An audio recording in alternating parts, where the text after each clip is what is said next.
Então, gravando a partir de agora, boa noite, segundo período de administração da FAG. Como estávamos falando agora há pouco, né, vamos conversar sobre demografia hoje. Então, vamos abrir os nossos slides aqui.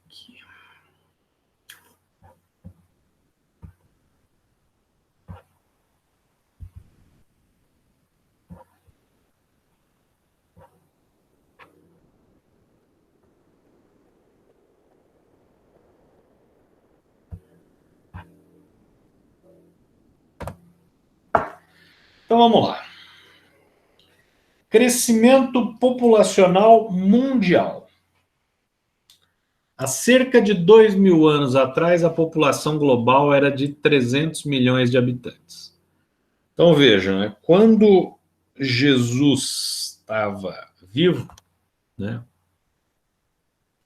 estava ainda jovenzinho, né, porque ele morreu com 33, né, há 2.000 anos atrás, ele devia ter menos do que 33, né, porque ele morreu em 2033, né, então ele devia ter algo em torno de 20 anos.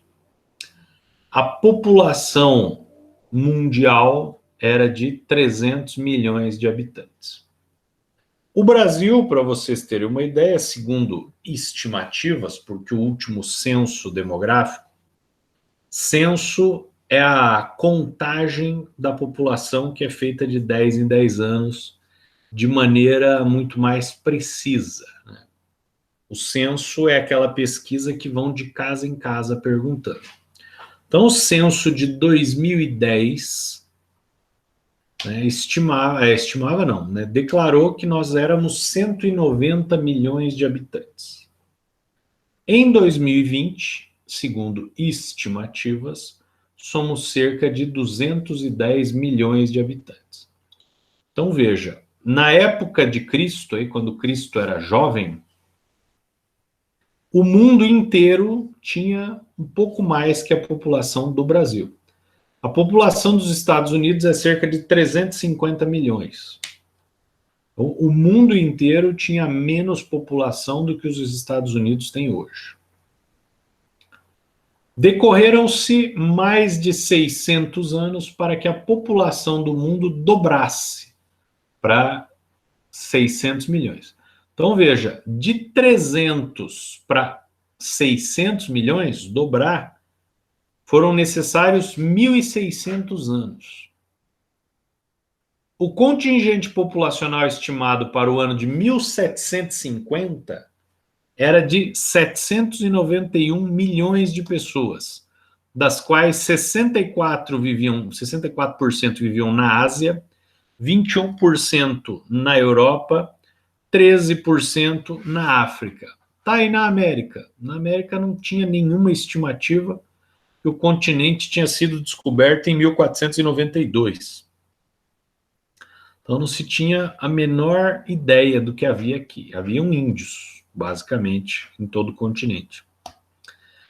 A humanidade gastou, portanto, dezenas de milhares de anos para alcançar o primeiro bilhão de habitantes, fato ocorrido por volta de 1802. Primeiro bilhão. E aí vejam, né? 1802 nós tivemos 1 bilhão de habitantes. Agora, em 2020, a estimativa é de 7,5 bilhões de habitantes. Então, em 218 anos, multiplicou por 7 a população. Por que antigamente demorava tanto para aumentar e agora aumenta tão rapidamente, né? A matemática explica isso. Exponencial. Quando você está lá fazendo a matéria do Kilzer, e ele te fala o seguinte, olha, se você colocar R$1.000 a juros de 10% ao mês, só que juros, não juros sobre juro, ou seja, uma função linear, ao final do ano você vai ter um valor. Quando você aplica o exponencial, né, juro sobre juro, você duplica isso. Quando você vai aumentando o valor de 2 meses, em 2 meses o troço já vai dobrando por causa do número absoluto muito grande na qual você está elevando ao expoente. Então, o que acontece? Enquanto a população sempre cresceu de forma exponencial, porém, a população era pequena. Você tinha um número de filhos grande, né? Sempre teve, só que você tinha uma mortalidade muito grande. Você tinha uma mortalidade tanto infantil quanto adulta muito grande. Então, do mesmo modo que você tinha lá, sei lá, 10 filhos, chegavam à vida adulta talvez 2 ou 3. Esses 2 ou 3 iam se casar, iam ter filhos, iam morrer com 40 anos, 50 no máximo. E aí teriam mais 10, 12 filhos, dos quais iam sobreviver 2 ou 3, e assim sucessivamente. Então a população, ela crescia em termos de nascimentos, você tinha uma taxa de natalidade, que daqui a pouco nós vamos falar aqui, bastante alta, mas você tinha uma taxa de mortalidade bastante alta também, o que acabava uma anulando a outra. Aí você pega, a partir do século XVIII, século XIX, por que isso muda, né? Por conta da Revolução Industrial, da Revolução Francesa, que basicamente fizeram o quê? Tiraram o poder da mão da igreja. E o que o poder saindo da mão da igreja mudou na taxa de crescimento populacional mundial? Porque os cientistas puderam efetivamente estudar o corpo humano, puderam criar ciência em cima do corpo humano, puderam desenvolver remédios, tratamentos, e a medicina evoluiu, fazendo com que a mortalidade, tanto adulta quanto infantil, diminuísse, e, consequentemente, aqueles 10, 12 filhos que o sujeito tinha, acabavam vingando os 10, 12 filhos que ele tinha. E isso fazia com que a população crescesse. Então, essa é a grande reviravolta do processo. Ah, professor, você está falando isso porque você não gosta da igreja. Não, na verdade, eu estou falando isso porque é verdade. Qualquer livro de história que vocês lerem vai estar escrito isso. Ah, mas os livros de história são todos escritos por esquerdistas que não gostam da igreja. Arrume um livro de história que não fale que a Terra é plana e que os dinossauros não existiram, que provavelmente eles vão dizer a mesma coisa que eu estou dizendo aqui. Não importa a linha de raciocínio político do escritor. Por volta de 1927, já haviam 2 bilhões de habitantes na Terra. Então, vejam, 1802 para 1 bilhão. 1927, ou seja, 125 anos depois, dobrou a população. O terceiro bilhão foi atingido em 1961, ou seja, 40, deixa eu ver aqui, 47 ia dar 67, menos 6, 34 anos, é isso? 34 anos depois, dobrou-se de novo. E assim por diante. A população mundial em 1950 era de 2 bilhões e meio de pessoas. Já em 2000 haviam 6 bilhões de pessoas. Em 2017, as estimativas apontam para 7,6 bilhões. A de 2020, eu falei 7,5, mas não. São cerca de 8 bilhões de habitantes. Vejam aqui o efeito exponencial, né? População dos países mais desenvolvidos aqui em preto, população dos países menos desenvolvidos em cinza. Espero que vocês estejam conseguindo ver o cinza aqui. Aqui vai uma projeção até 2150. Então vejam, em 1700 você tinha 1750, 1 bilhão de habitantes, né? Como a gente viu lá atrás. Quase 1 bilhão de habitantes. Né? 1800 em 1802 a gente teve 1 bilhão de habitantes. Dos quais a maioria era da população de países menos desenvolvidos e a minoria dos países mais desenvolvidos. Mas a proporção não era tão grande assim. 1800, a proporção começa a diminuir, começa a aumentar, desculpe. 1905, 1850, 1900, 1950. Aqui é onde dá o rompante. 1950 é considerado o período, né, da economia mundial em que as pessoas começam a sair do campo e vir para a cidade. No Brasil, isso ocorre a partir de 1965, o êxodo rural. Com o êxodo rural, as pessoas vão para as cidades, a mortalidade infantil diminui ainda mais, né? Porque lá no campo, até você chegar num hospital, às vezes não tinha nem transporte, você nem conseguia chegar. Estando na cidade, fica tudo mais perto. Outras doenças se desenvolvem, mas fica tudo mais perto. As cidades começam a ficar mais urbanizadas. Mas vejam que a população dos países mais desenvolvidos, ela atinge o seu ápice aqui, mais ou menos em 2030, por aí, né? E aí ela tende a decrescer. Nos países menos desenvolvidos, não, ela vai crescendo e ela vai se estabilizar entre 2100 e 2150, passando dos 10 bilhões de habitantes, para daí talvez chegar num platô e começar a cair. Muito bem. No Brasil, que ele está ali na meiota, né, ele está entre... Ele tem coisas de países desenvolvidos, como, por exemplo, o sul do Brasil, o centro-sul do Brasil, podemos dizer assim, e um quê de países menos desenvolvidos, né, do região norte, nordeste, tal. Uma parte do centro. Então o Brasil está no meio da história. É um país muito grande. Os demógrafos estimam que o Brasil ele vai atingir o seu máximo de população entre 2030 e 2050, para daí começar a decrescer a população. Então, nós ainda temos crescimento populacional por mais 10 anos. A partir daí, não teremos provavelmente mais. Ou se ainda tivermos, vai ser muito pequeno. Muito bem, e por que os países menos desenvolvidos acabam tendo uma população crescente diferente dos países mais desenvolvidos? Por causa da educação.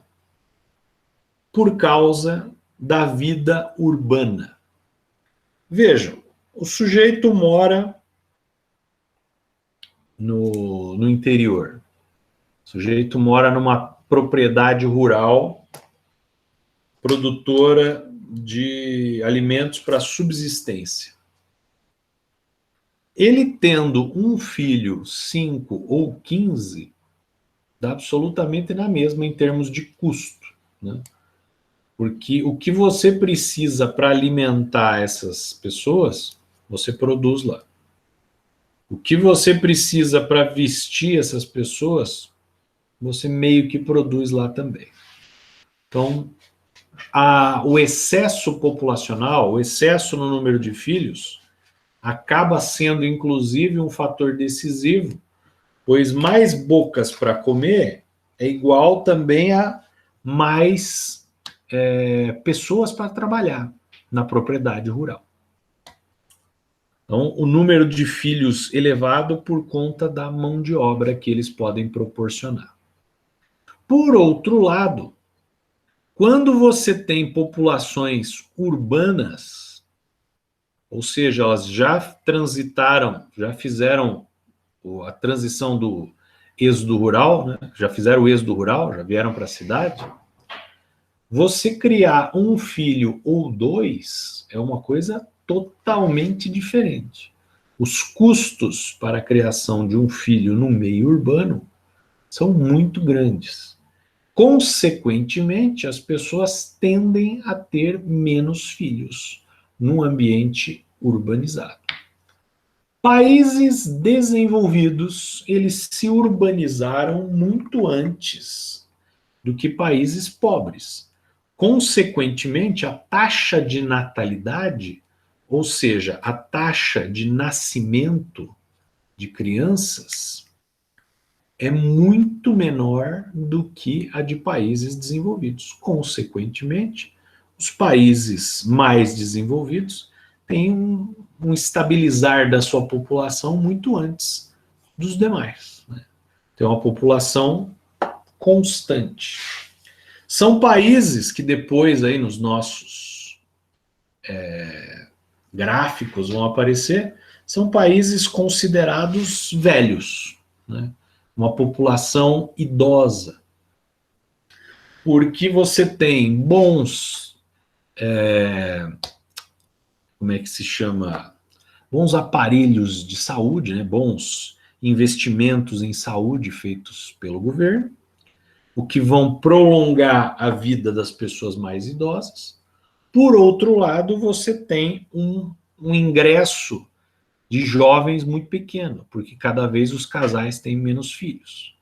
Consequentemente, a população fica paralisada.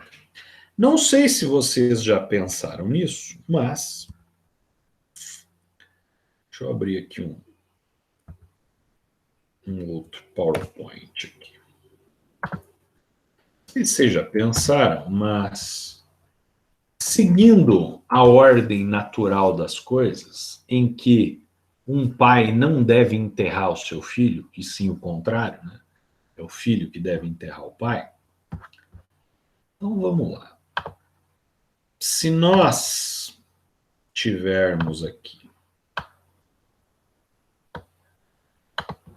um casal este que pode ser como vocês bem quiserem, um homem e uma mulher, dois homens, duas mulheres, não me importa esse tipo de casal.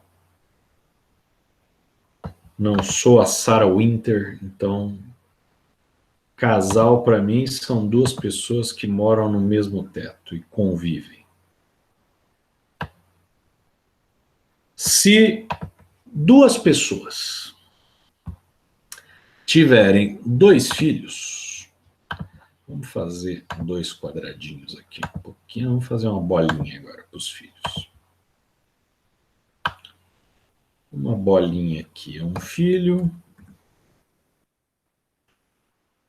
outra bolinha é uma filha.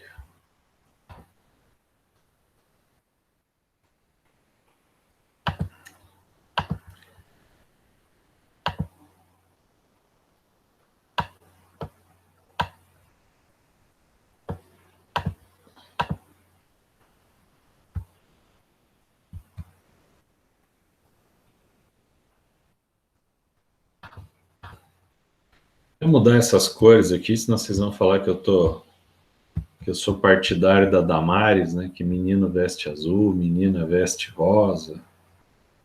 E aqui não tem nem menino nem menina, aqui tá tudo certo. Tá aqui, verde, olha que beleza. Então, os pais mais velhos aqui quadradinhos e os filhos mais novos aqui as bolinhas. Seguindo a ordem natural, então, que os pais devem morrer antes dos filhos, se um casal tem dois filhos, em termos de crescimento populacional, ele está estabilizando o crescimento. Por quê? Porque, deixa eu só permitir aqui o camarada de entrar, porque este camaradinho aqui, deixa eu botar um X aqui,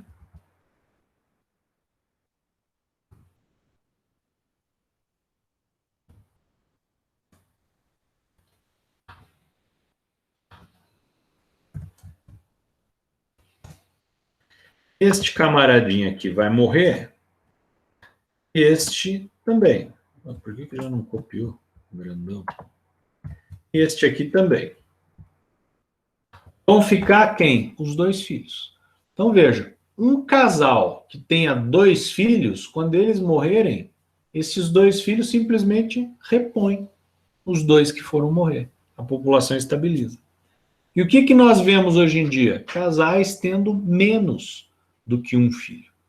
Consequentemente, não estão atingindo nem a reposição populacional. Quando os pais morrerem, só vão deixar um filho. O último censo, que é o de 2009, mostrou que a taxa de reposição é de 1,9. Ou seja, nós estamos repondo menos do que a população atual. Consequentemente, já tem um indicativo de queda. Estima-se que no próximo censo, que seria esse aqui, essa taxa seria de 1,6. Ou seja, ia cair ainda mais um pouco. Isso mostra a população se estabilizando. Vamos voltar lá para o nosso slide. Então, vamos lá. Aqui temos algumas projeções por continentes. Volta. Por continentes. Escurinho aqui, ano 2000. Branquinho, ano 2050. América do Norte, que basicamente tem lá os Estados Unidos e o Canadá, vai subir a população de 314 para 438 mil. Não necessariamente por causa do Canadá, porque o Canadá é um país 100% com cultura europeia. O Canadá ele vem com redução populacional há muito tempo. O crescimento populacional que vai se dar aí é por conta dos Estados Unidos. Porque os Estados Unidos são um país rico, porém, eles têm uma diferença social similar à do Brasil. Então, eles ainda terão um crescimento populacional porque tem muitos pobres nos Estados Unidos ainda. Os Estados Unidos, então, eles estão numa meiota como se fosse o Brasil também, em que você tem regiões muito ricas de pessoas muito ricas e você tem pessoas muito pobres morando em outras regiões. América Latina e Caribe. Então, América Latina, né? Basicamente, quem fala o português ou o espanhol. São todos os países abaixo ali, né? O México, o Caribe como um todo, e aqui a América do Sul. Vejam que em 2000 nós temos 519 milhões e nós vamos subir no ano de 2050 para 806 milhões, segundo estimativas do Banco Mundial. Quem que vai contribuir para isso? O Brasil contribui um pouco, mas os países todos aqui da região, que são considerados países pobres, todos eles têm a sua contribuição. Europa, olha só a diferença de países mais evoluídos para os demais. Europa, hoje, né, estamos com, em 2000, no ano 2000, 727 milhões e a gente vai para 603. Você vai ter uma redução de 124 milhões de pessoas na Europa entre 2000 e 2050. Por quê? Porque essa população está ficando idosa, os casais não estão tendo mais filhos, ou tendo muito menos filhos. População essencialmente urbana, custo de vida muito alto, etc. África, país, continente extremamente pobre.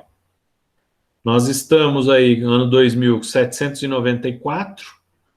Para o ano 2000, estimava-se, para o ano 2050, estima-se 2 milhões.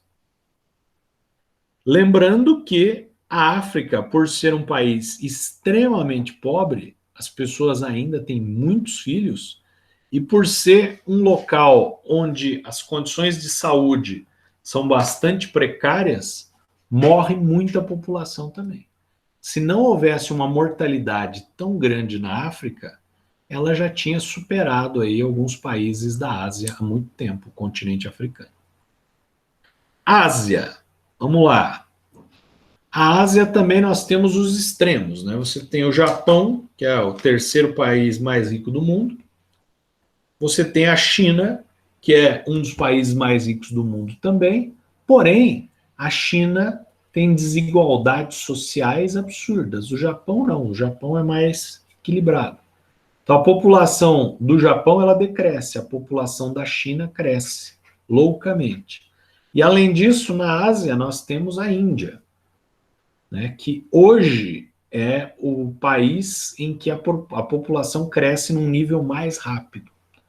Lembrando que a China, nos anos 1970, criou uma política do filho único, em que um casal, para ter um segundo filho, tinha que pedir uma autorização especial do governo. E se o governo não desse essa autorização e esse casal tivesse um segundo filho, ele sofreria sanções muito severas. Então, a China criou uma política de redução populacional forçada nos anos 70. Mesmo assim, ela ainda cresceu muito a população. A Índia, ela nunca fez isso. Então, a Índia, ela veio num crescente bastante grande. A Índia também é um país muito pobre. Oceania, ela tem ainda um crescimento populacional estimado, porque a Oceania tem países ali que são muito jovens, são países ricos, né, Nova Zelândia e Austrália, que recebem muita população e é uma população extremamente jovem, mesmo sendo países ricos. Então ela tem um crescimento bom ainda populacional. A taxa de crescimento vem caindo desde 1963, quando os índices de crescimento atingiram seu auge. Nossa população está em explosão demográfica desde a Revolução Industrial, que começou na Inglaterra no século XVIII. Densidades populacionais, locais que apresentam elevadas taxas de densidade demográfica. O que é densidade demográfica? Densidade demográfica é onde tem uma concentração muito grande de pessoas, né, por metro quadrado. Então você vai ver aqui em vermelho onde nós temos a densidade demográfica. Então vocês veem aqui no Oriente Médio, nós temos alguma coisa, olha o Japão aqui. O Japão tem muita gente e praticamente não tem terra, né? Você não tem espaço para isso, né? Aqui nós temos a China bastante populacional também, países da Europa, alguns pontos dos Estados Unidos, né? No Brasil também, aqui mais a região de São Paulo, né, que é mais densamente demográfica.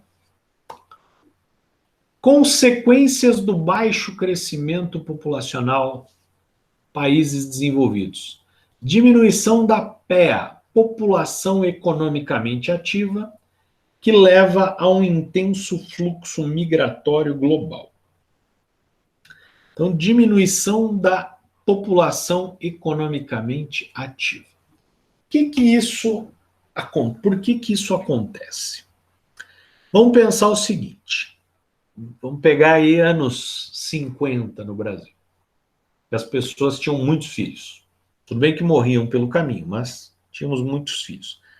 A gente tinha uma população relativamente grande, que nascia. Essa população, a partir dos 16 anos, entrava no mercado de trabalho. Então você tinha uma população grande no mercado de trabalho. A partir dos 16 anos, essa população de jovens já se torna a tal da PEA, população economicamente ativa. Ela está trabalhando e ela está contribuindo para o país. Ela vai trabalhar dos 16 até os 65. A PEA no Brasil é isso aí, 16 a 65. A partir dali, ela se aposenta e ela sai da PEA, vai para a PNEA, né? Abaixo dos 16 e acima dos 65 é a PNEA, população não economicamente ativa.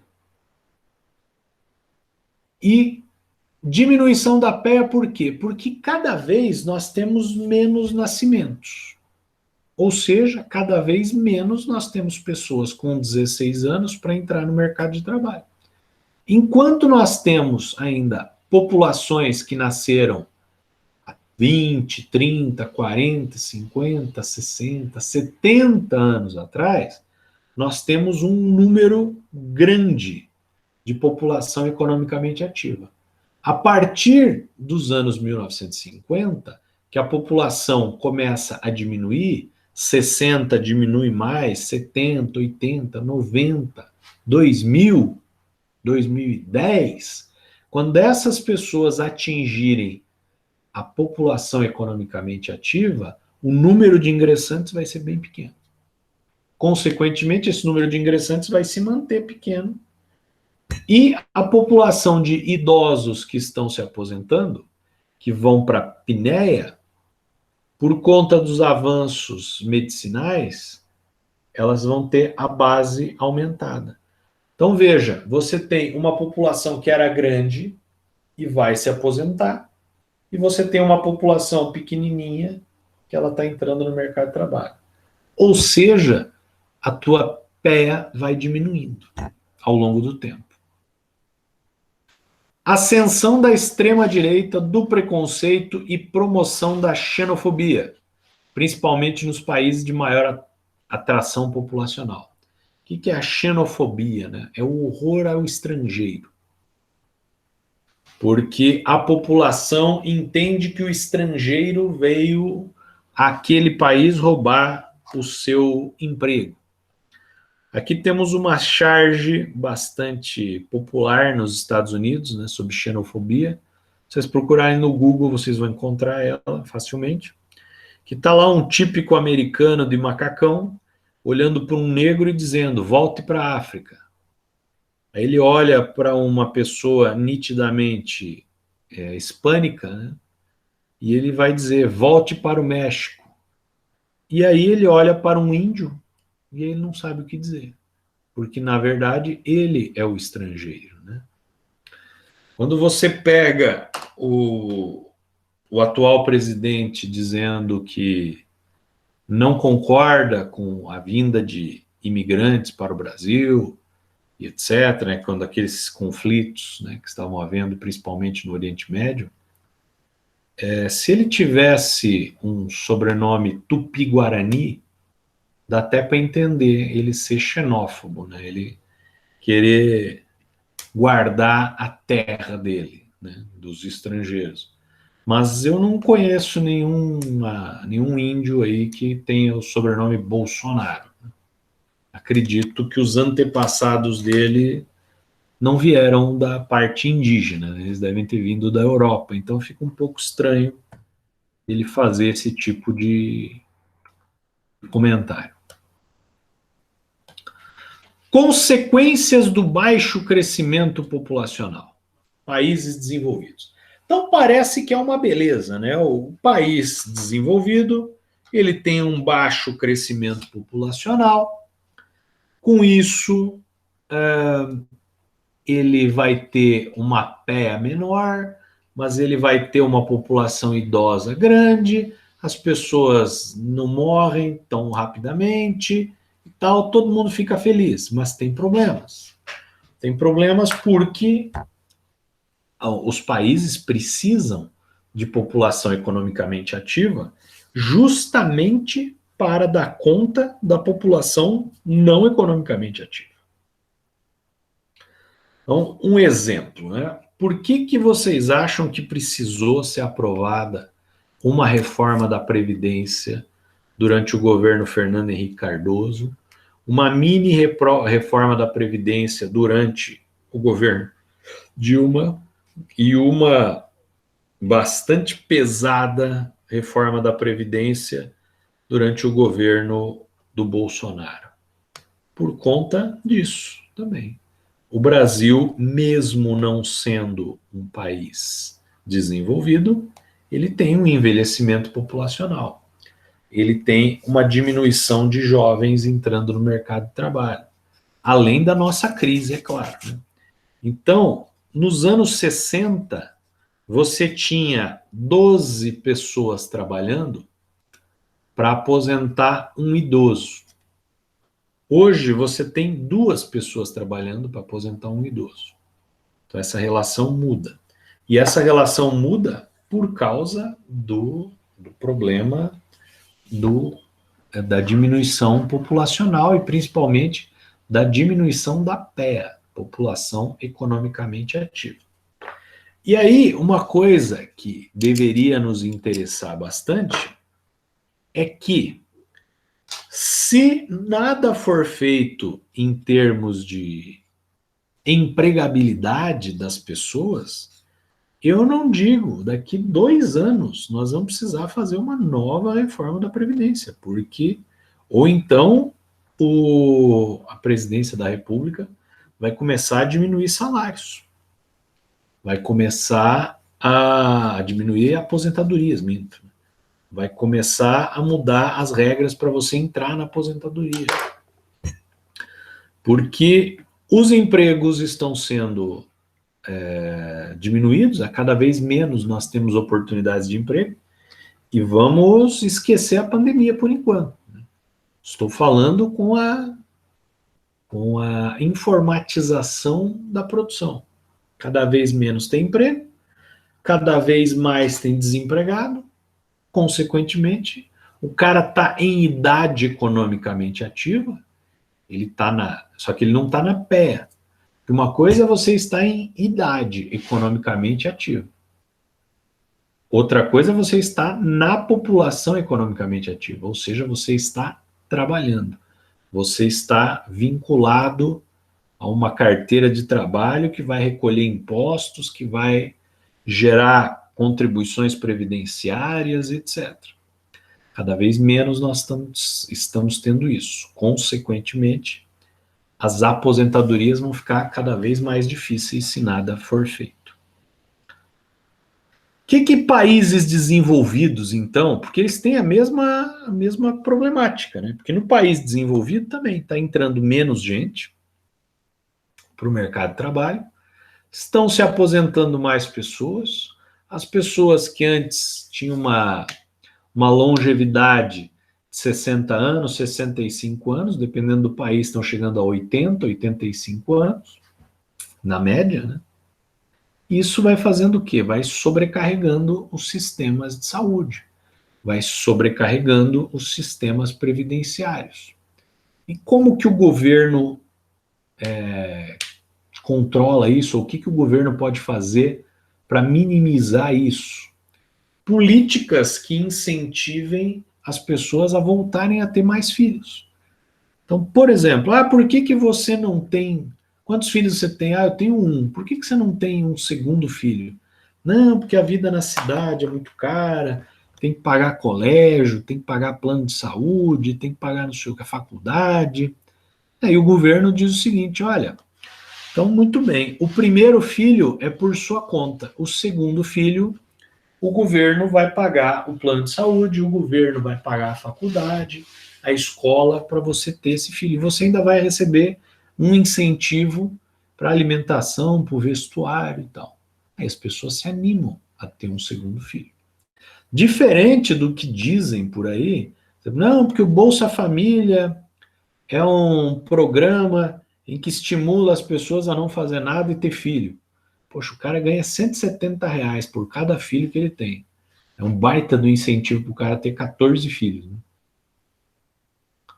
Então, incentivos governamentais em países ricos para o aumento da taxa de natalidade. Política do baby boom.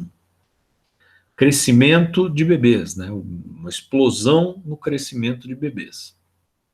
Como a população de idosos não para de crescer e a PEA diminui, esses países apresentam sérios problemas com enormes déficits de previdência social. O Brasil, então vejam que ele pega o PIB e o crescimento econômico e o desemprego, produção industrial de países pobres, em compensação, o crescimento demográfico dele é de país rico.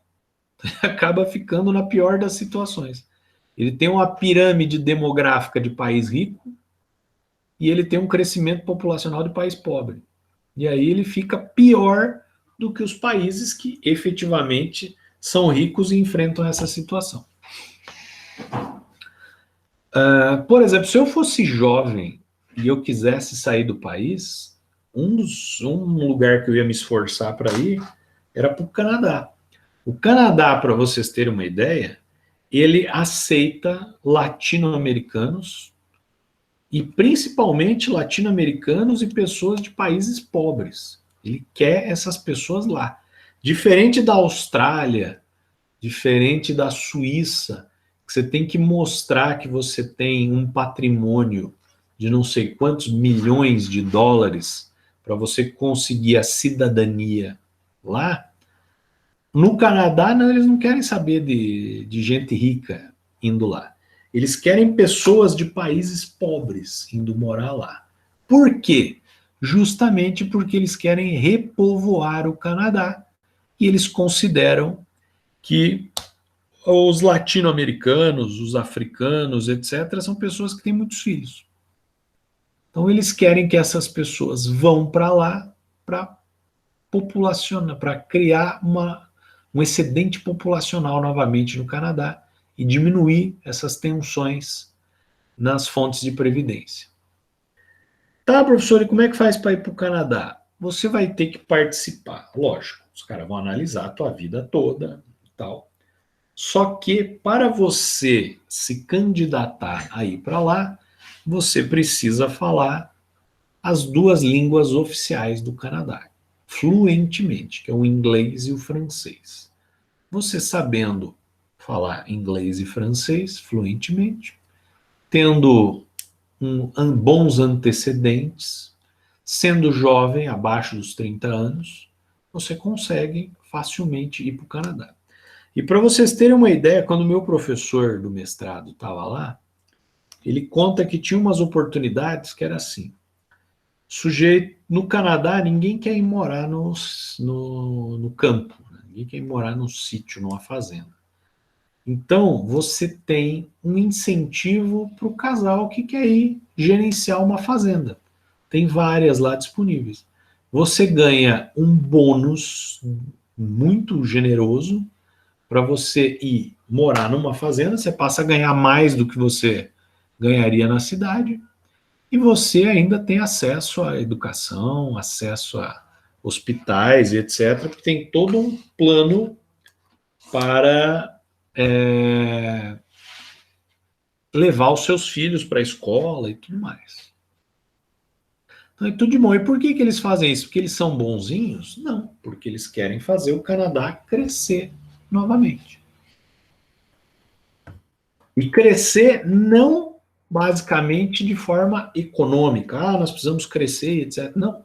Eles querem fazer a população economicamente ativa crescer para que ela possa sustentar a população que está em fase de envelhecimento. População economicamente ativa, PEA, é constituída pelas pessoas de 10 ou mais anos de idade que estão empregadas ou desempregados, que estão à procura de empregos até um ano. Países desenvolvidos acima dos 15 anos, e no Brasil, oficialmente, a partir dos 16 anos. Então, mundialmente, porque vocês sabem que tem muito trabalho infantil pelo mundo, em alguns países considera-se PEA as pessoas acima dos 10 anos de idade. Então, em países desenvolvidos, é em torno de 15, no Brasil, 16. População economicamente inativa, representada pelas pessoas que não estão empregadas, crianças, estudantes, aposentados, subempregados, desempregados de acima de um ano, ou que não exercem atividade econômica remunerada, donas de casa. Esta população requer grandes investimentos, hospitais, escolas, aposentadorias, etc. E não é que elas requerem grandes investimentos porque elas têm grandes problemas. Elas requerem grandes investimentos porque elas não contribuem em termos de pagamento de impostos para o governo proporcionar serviços para elas. Então, você tem alguém na casa que trabalha, que gera impostos, que o governo utiliza para prestar os serviços públicos, e você tem as pessoas que não trabalham e que se beneficiam também desses serviços públicos. Essa é que é a grande diferença. Essa PEI, né, também pode ser chamada de população não economicamente ativa, ou PNEA. Subemprego, o que é isso aí? Emprego de baixa remuneração em atividades não regulamentadas que constituem da economia informal. Onde que você tem este subemprego, né?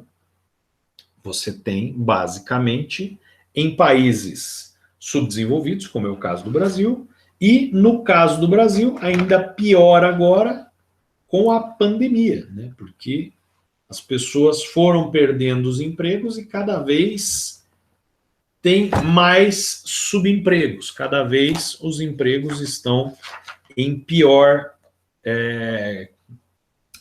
condições. Vejam aí o protesto dos entregadores de comida, né, do iFood e companhia.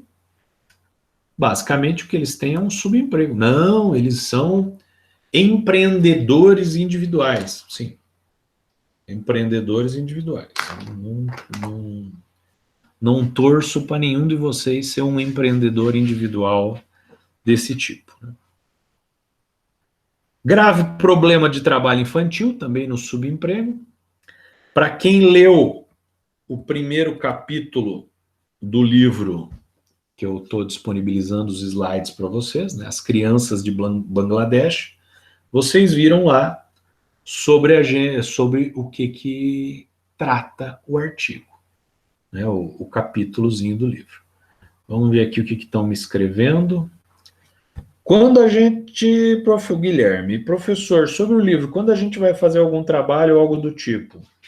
Não sei, Guilherme, vão lendo o livro lá. Um dia eu te conto. Um capítulozinho por semana é de boa. Gustavo Bento, parabéns pelo seu pensamento, professor. Muito obrigado. Eu já sou leonino, você me fala parabéns pelo seu pensamento, eu me acho melhor ainda do que eu já sou. O Guilherme, isso trabalho infantil, o primeiro capítulo. Exatamente, isso mesmo. Então vamos continuar aqui com a nossa conversa. A globalização, as transformações do mercado de trabalho e o aumento do desemprego. Como a gente já falou inúmeras vezes, né, e agora precisa de novo falar, a globalização ela foi extremamente importante para muitas coisas. Por exemplo, sem a globalização não poderíamos estar aqui agora fazendo o que nós estamos fazendo. Então, a globalização ela proporcionou uma evolução no ser humano absurda em termos de conhecimento, possibilidades de trabalho e etc.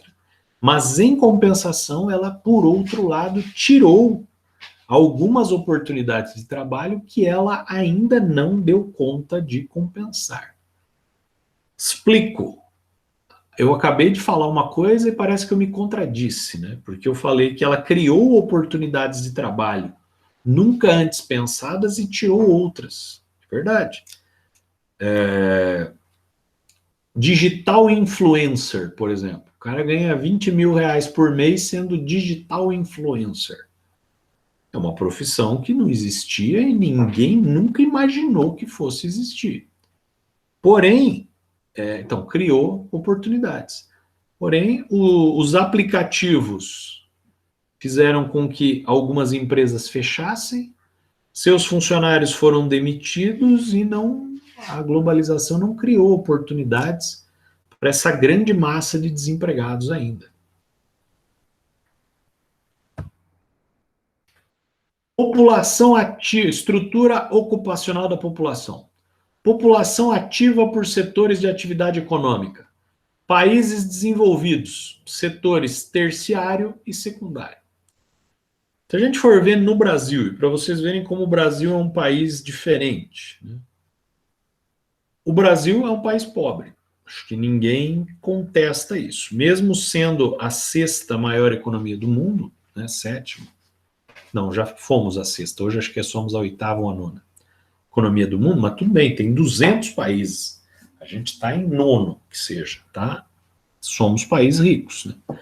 Do tal do G20, que são os 20 países mais ricos do mundo, nós somos, em termos de PIB, mais ricos do que muitos países do mundo. Então vejam, né? Países desenvolvidos, aonde que está concentrado o emprego? Setor terciário e secundário. No Brasil, mesma coisa, né? A grande parte do nosso emprego vem do setor terciário, prestação de serviços, e secundário, indústria. Mesmo a nossa indústria estando quebrada. A grande parte do que nós exportamos vem do setor primário, mas o setor primário não gera emprego. Então, nós temos uma estrutura de emprego de país rico. Países subdesenvolvidos, o setor primário é o maior gerador de emprego. Países subdesenvolvidos industrializados, setores primário, secundário e terciário. O Brasil pode ser considerado um país subdesenvolvido e industrializado. Porém, o nosso setor primário não gera emprego. Porque o setor primário, ele gera emprego em países onde você não tem a mecanização agrícola. Porque veja, imaginem aí a nossa região, produtora de grãos, se não houvessem máquinas, né? A gente ia ter um monte de população no campo, né? Plantando e colhendo. Como a nossa população, como as nossas terras são agricultáveis e mecanizadas, né? O campo não gera oportunidades de emprego, e sim setor secundário e terciário. Na nossa região tem uma coisa bastante curiosa, que como é que se diz, o setor secundário, né, serviços, muitas vezes é ocupado, a grande parte dos empregos aí dos municípios pequenos da nossa região, por Santa Lúcia, Lindoeste, assim vai, a maioria dos empregos vem do setor público. E é por isso que tanta gente reclama que precisa diminuir o tamanho do Estado. Você pega um município em que a grande maioria da população trabalha no setor público. Consequentemente, não tem como você dar conta de um Estado desse tamanho. E se você resolver mudar isso, aí nós já temos uma situação de desemprego absurda, né? Aí você vai aumentar ainda mais o número de desempregados. Estrutura populacional e divisão do trabalho por sexo. Na maior parte dos países, a população feminina representa 50%, ou pouco mais da população total. Daqui a pouco nós vamos ver aí as pirâmides etárias, mas não sei se vocês têm essa informação, mas nascem muito mais meninos, muito mais meninas do que, desculpe, nascem muito mais meninos do que meninas, em termos absolutos, né? Só que existem, né, principalmente na população adulta e idosa, muito mais meninas do que meninos. Por quê? Porque o homem morre muito mais do que a mulher. Por quê? Porque o homem é tonto, né? O homem, ele tá com a dor de cabeça faz 1 ano e ele toma Novalgina para passar. Quando ele vai no médico para ver o que é, ele tá com um câncer na cabeça. Homem faz as maiores barbaridades no trânsito, a mulher não faz. Homem briga, homem sai no tapa com as pessoas, homem não sei o que. Então, por isso, o homem morre muito mais do que as mulheres.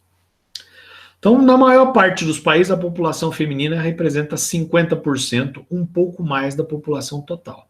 Justamente por isso. Em termos de nascimentos, os meninos nascem mais do que as meninas. O papel da mulher nas sociedades e a geografia de gênero. Isso aqui é uma coisa que vem mudando, só que vem mudando de uma maneira muito devagar, né? Muito. Tem um seriado na Netflix que eu gosto, chama Dirty John. Ou seja, o John picareta, o John sujo, o John trambiqueiro. Primeira temporada, era um cara que estava dando um golpe numa mulher rica. Ô, prof, Pode falar. como que escreve Dirty John mesmo? Dirty John, vou escrever aqui do ladinho. É em inglês, é John sujo. Mas é Dirty John. Assim.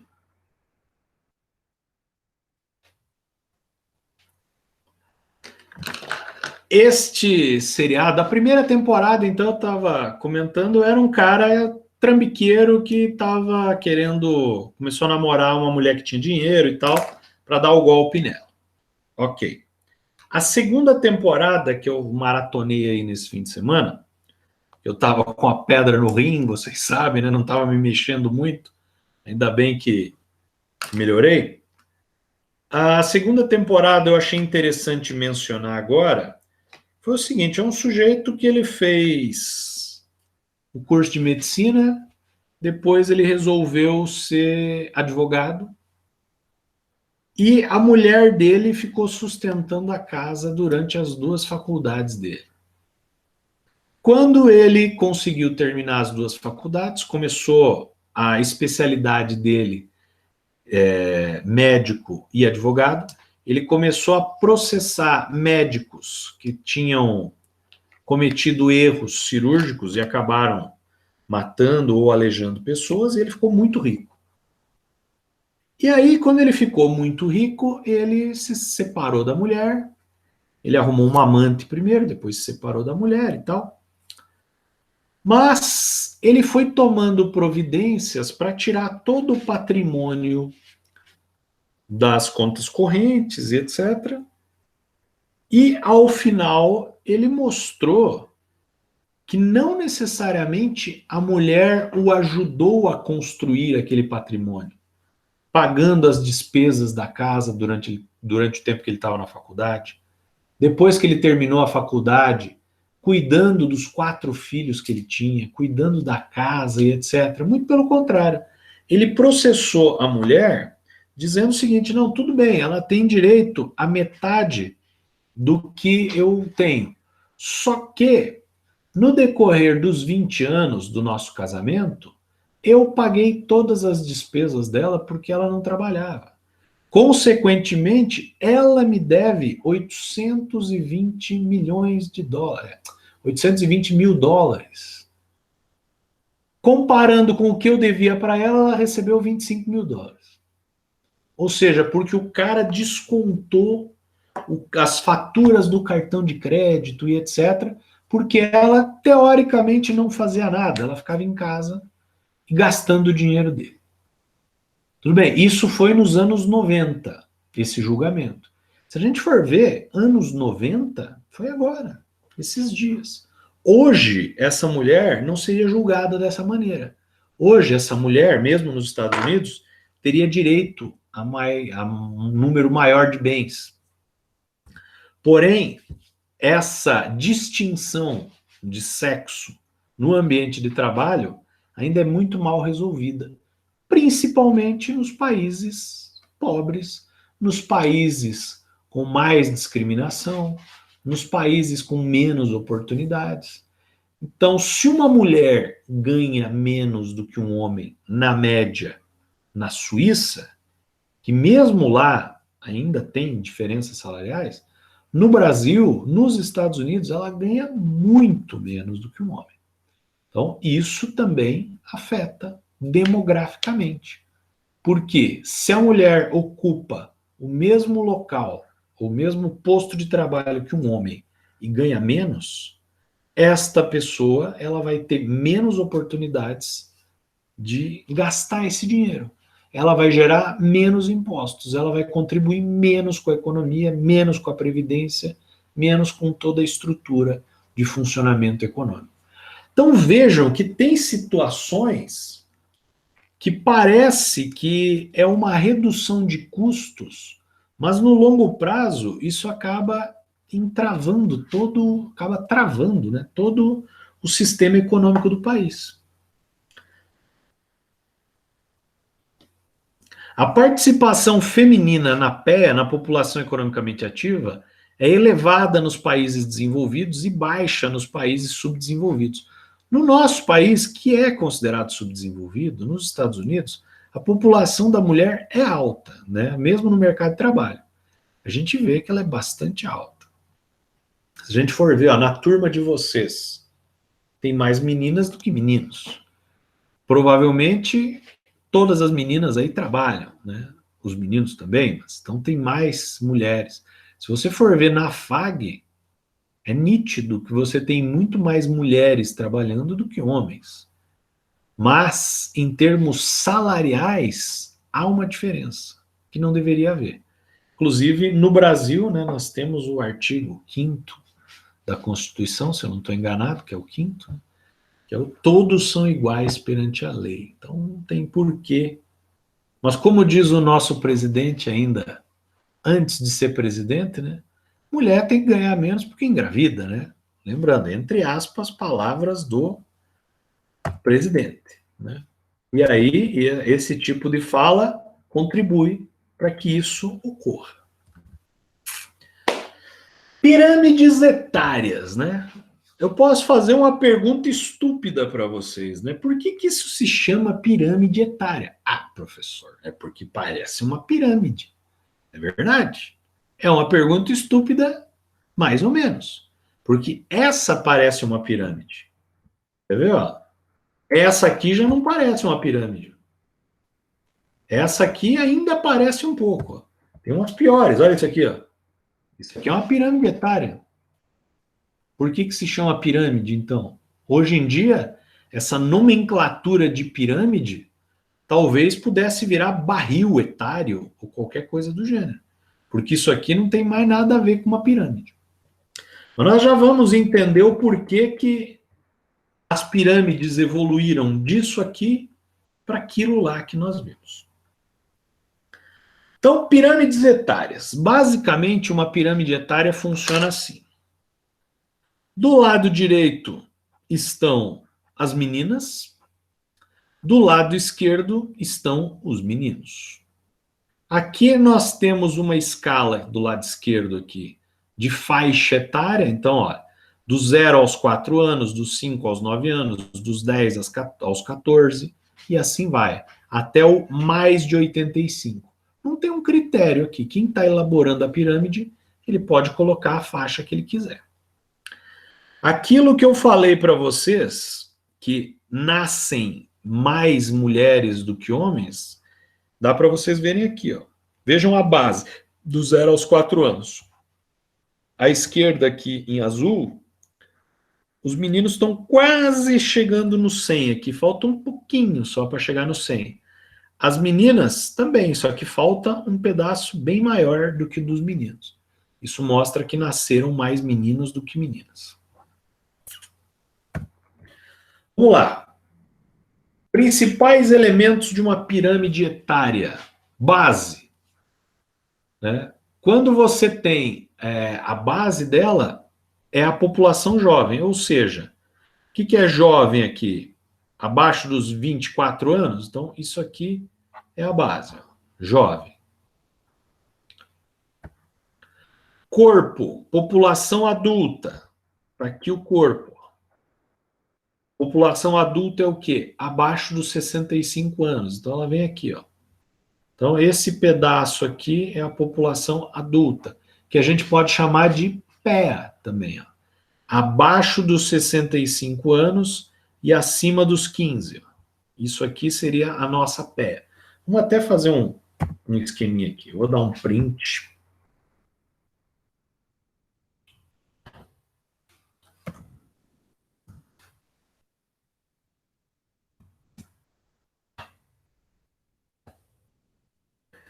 Olha aqui, a nossa PEA seria isso aqui.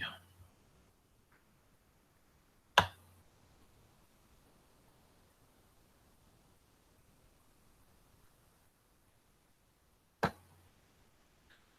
Isso aqui é a PEA. Por que, que a PEA vai diminuindo? Porque se estão nascendo menos pessoas, cada vez menos pessoas vão chegando aqui. Se as pessoas estão morrendo menos, esses degrauzinhos aqui vão se alargando. E quando eles chegarem aqui, eles vão estar bem largões e vão ter menos pessoas na PEA para sustentar os que estão em cima e os que estão embaixo. Muito bem, continuando. Topo, população idosa, então acima dos 65 anos. Está aqui, ó. Este aqui é o topo. Abscissa, quantidade de pessoas em valor absoluto ou porcentagem. À direita estão as mulheres e à esquerda os homens. Ordenada, faixa de idades. Então, abscissa aqui embaixo. E está em números absolutos, mas podia ser em percentuais. E ordenadas aqui as idades. Pirâmides etárias, crescimento rápido. Você tem uma base larga, que conforme ela vai subindo, você tem um crescimento populacional bastante grande. Crescimento lento. Só que, vamos voltar para o crescimento rápido. Você tem também a questão da mortalidade infantil, porque vejam, estes degrauzinhos, deixa eu ver onde é que está meu mouse aqui. Estes degrauzinhos aqui indicam mortalidade infantil também, né? Porque as pessoas vão morrendo, vai reduzindo a população. Crescimento lento, você tem uma base estreita e uma mortalidade infantil bem pequena. Então, ele cresce, mas cresce lentamente, porque a base é bem estreita. Crescimento nulo, você tem a base praticamente igual aqui pela pirâmide inteira. Crescimento negativo, você tem... Opa, volta. Você tem a base menor do que o corpo da pirâmide. Então, era uma pirâmide que há 30 anos atrás, vamos supor, os casais tinham em média 2 filhos. Passado 30 anos, os casais estão tendo menos do que um filho. Como é que o casal vai ter menos do que um filho? Você pega 3 casais, dos 3 casais, 2 casais têm um filho e nenhum tem, e o terceiro não tem filho nenhum. Na média, você vai ter menos que um filho por casal. E aí você passa a ter crescimento nulo. Então veja, crescimento rápido, países pobres. Então vamos ver se são pobres mesmo. Guatemala, Nigéria, Arábia Saudita, países pobres. Ah, mas a Arábia Saudita é rica. Não, os sheiks da Arábia Saudita são ricos. A população é pobre. Crescimento lento, são países desenvolvidos, mas não ricos. Países desenvolvidos ricos, mas não muito evoluídos. Você tem lá Estados Unidos, Austrália, Canadá. Beleza? Crescimento nulo, países antigos e países com bom nível de vida da população. Espanha, Áustria, Grécia. Países de crescimento negativo, onde os jovens não querem mais ter filhos, ou cada vez tem menos filhos, a população vive muito bem. Alemanha, Bulgária, Suécia, o Japão, por exemplo, tem uma pirâmide de crescimento negativo também. Quanto à estrutura etária da população, podemos classificar os países do mundo em 3 tipos. 3 tipos de principais regimes demográficos. Regime demográfico de população envelhecida, regime demográfico de população em fase de envelhecimento, regime demográfico de população jovem. Então, você pega aqui exemplos, né? Regime demográfico de população envelhecida, Itália. Regime demográfico de população em fase de envelhecimento, Brasil. Regime demográfico de população jovem, qualquer país africano, com exceção da África do Sul. Que a África do Sul é parecida com o Brasil. Então, você pega ali Nigéria, Moçambique, Angola.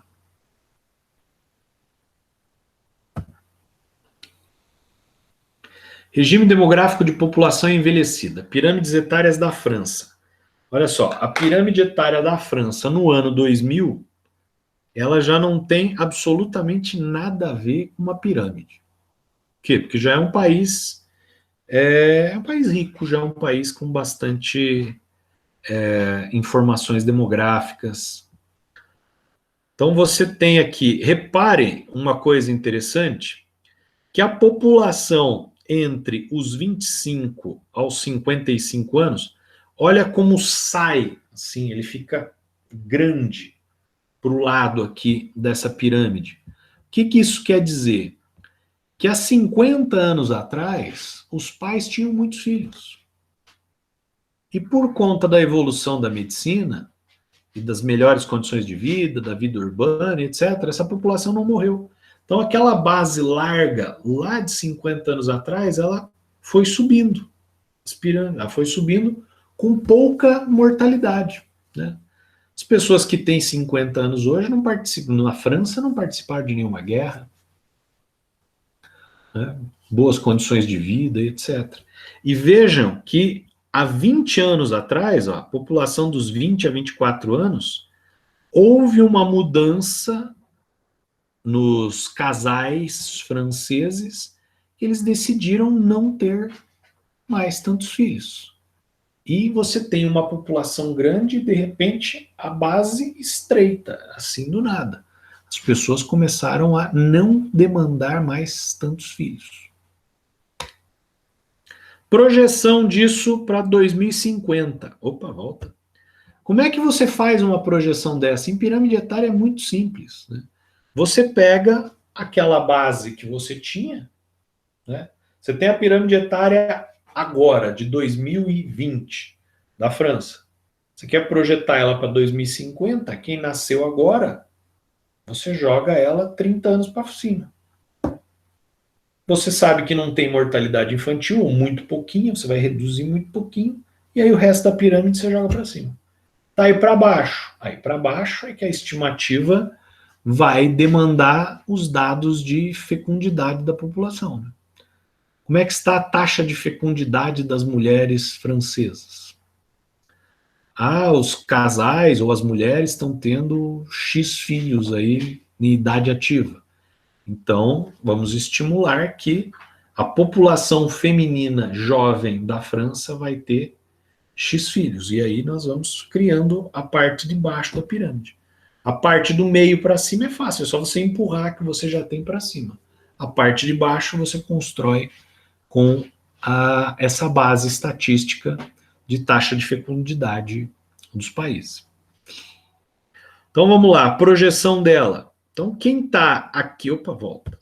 Quem está no ano 2000 aqui, no ano 2020, 2050, minto, já morreu, né? Porque os caras estão aqui vão estar entre 80, 75, 80 anos para cima. Então aí a taxa de mortalidade começa a pegar mesmo. Você vê que a população, ela vai tirando esse pedaço aqui, que é bem significativo, a população ela vai se mantendo na França até os 79 anos. A partir dos 79 anos, olha a redução que você tem, bastante grande. É aonde chega a longevidade francesa. Então, a partir dos 70, as pessoas começam a morrer mais rapidamente. Então, esses degraus, eles se fecham rapidamente. Aqui, então, 2050, você vai projetar isso para cima, mas sempre tem avanços médicos, né? Então, a parte de cima aqui, de 50 anos depois dessa, ela vai ter uma longevidade maior. A medicina vai ter criado novos medicamentos, etc. Mas veja que isso não é só cultural do Brasil. Olhem que aqui, na França, que é um país evoluído, que os homens não são como nós, etc., mas eles morrem muito mais do que nós mesmos. Olha aqui, ó. Como as mulheres tendem a durar muito mais do que os homens. Acima de 100 anos, olha um quadradinho bem grande aqui, o dos homens quase não aparece. Regime demográfico em fase de envelhecimento. Temos aqui os Estados Unidos, que, como eu disse, em termos populacionais, é muito semelhante ao Brasil. Ano 2000, então nós já temos, como a França também, uma base bem reduzida, aqui dos 40, dos 35 até os 44, por aí, a base mais larga, depois ela vem ficando mais estreita. Os nascimentos diminuíram, mas não diminuíram tanto quanto os da França. Os da França diminuíram bem mais. E quando você projeta isso, olha, as pessoas mais idosas, elas têm uma longevidade ainda nos anos 2000 boa. Quando você projeta isso para os anos 2050, a longevidade da última década aqui, ela cresce muito. Não sei explicar o porquê, mas eles fizeram uma projeção aqui, eles jogaram esse povo para cima. Não, é esse povo que está aqui, ó. Exatamente, é esse povo que está aqui. Foi lá para cima, por isso que dá essa projeção muito para cá. Só que como já teve a partir daqui a redução populacional, então ela veio diminuindo aqui também.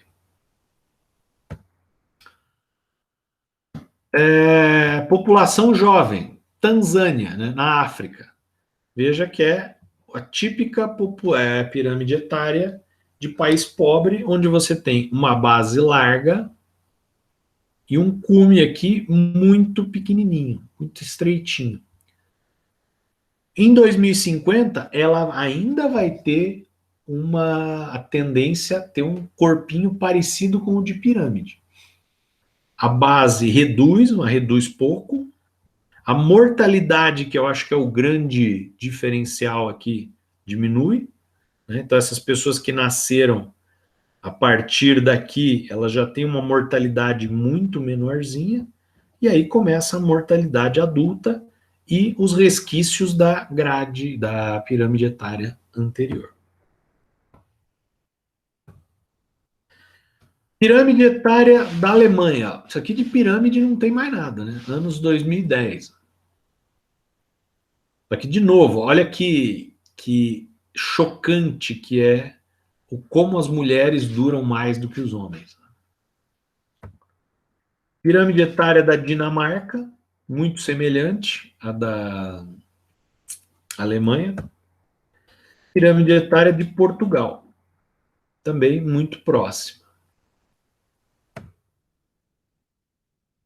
O que caracteriza uma pirâmide etária, então? Aqui, né, de um país rico. Topo e a base, né? Base estreita, mostrando que temos menos nascimentos. Pouca população jovem, baixa taxa de natalidade. Corpo largo, muita população idosa, elevada esperança de vida.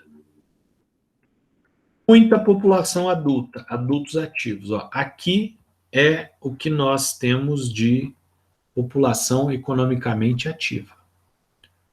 Então, aqui não é problema, porque se a gente for olhar, nós temos mais população economicamente ativa do que população não economicamente ativa. Porém, o problema é aqui, ó, quando esse povo subir para cá. Aí você vai ter um estreitamento, e aí vai começar a faltar. População adulta e envelhecida, é um sinal de população velha, né? Países desenvolvidos. O que caracteriza esses países, né? Você tem uma população que cresce a um ritmo muito lento, porque você tem uma base muito estreita. Assistência médica adequada, e isso se mostra aqui, ó, uma alta longevidade. País desenvolvido, alta expectativa de vida, porque vocês veem que aqui esses degraus são negativos, né? Então, ao invés de ser uma pirâmide como a gente viu ali daquele país africano, que ela vem fazendo esses degraus assim, ela faz o contrário, ela vai para fora. Então, a mortalidade muito baixa. A mortalidade nessa pirâmide, eu não posso nem dizer que ela começa a acontecer com 35, porque isso aqui era o que já estava projetado na pirâmide anterior. Baixa taxa de mortalidade infantil, muito pequenininha, não tem degrau. Baixa taxa de natalidade, poucas pessoas estão nascendo, né? Cada vez menos filhos as pessoas têm. Custo de manutenção de crianças alto, isso é uma das evidências da baixa taxa de nascimentos, né? Porque é muito comum as pessoas gostarem de crianças. Elas não as têm porque é muito caro você criar crianças na cidade, como a gente falou no início. Famílias muito pequenas, 1 a 2 filhos. E como nós vimos antes aqui, né, quando você tem... Cadê meu negócio? Quando você tem 2 filhos, os pais morrem, não repôs nada, né? Então você tem que, para aumentar a população, você tem que ter mais que 2 filhos. Então tá aqui. Países pobres, olha aí, pirâmide de Bangladesh.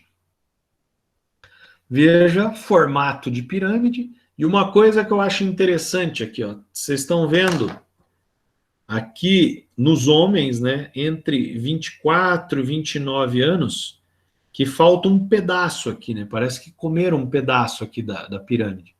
Isso aqui provavelmente deve ter sido alguma guerra, algum conflito que quem que normalmente vai para a guerra, né? Homens dos 18 aos 20 e poucos anos. Então vejam que isso aqui há um tempo, ou algum evento que vitimou muitas crianças aqui no país.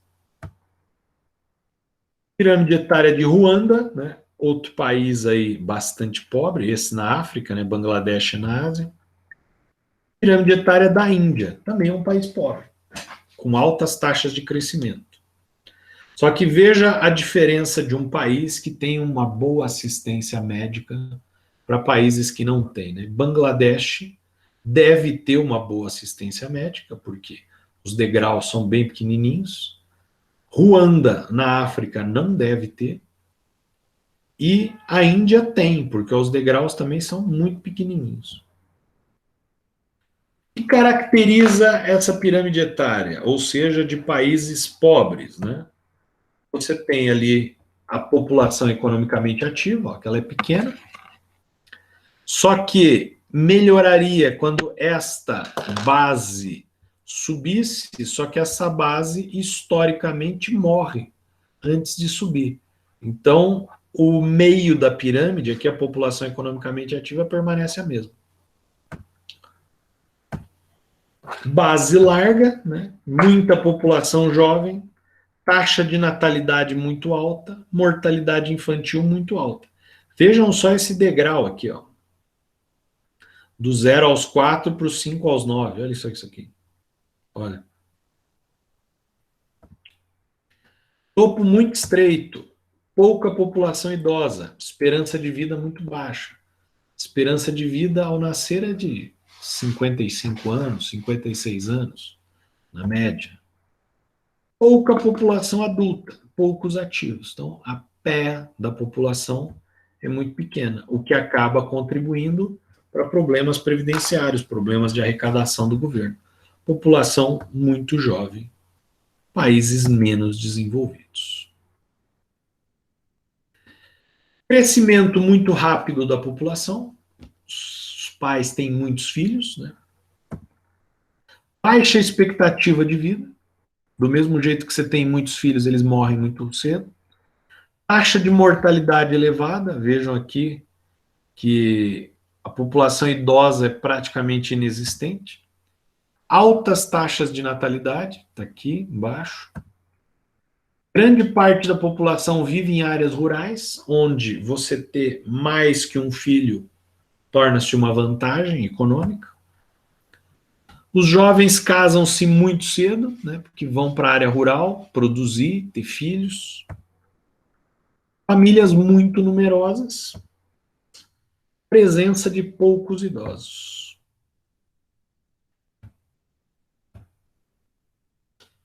Muito bem, pessoal. Vamos fazer um intervalinho agora. Daqui a pouco a gente volta e continua o caso brasileiro aqui. Beleza? Vamos dar uma parada na gravação aqui. Daqui a pouquinho eu volto. Aí, ó, o João Pedro já tinha pedido um intervalo. É isso aí, João.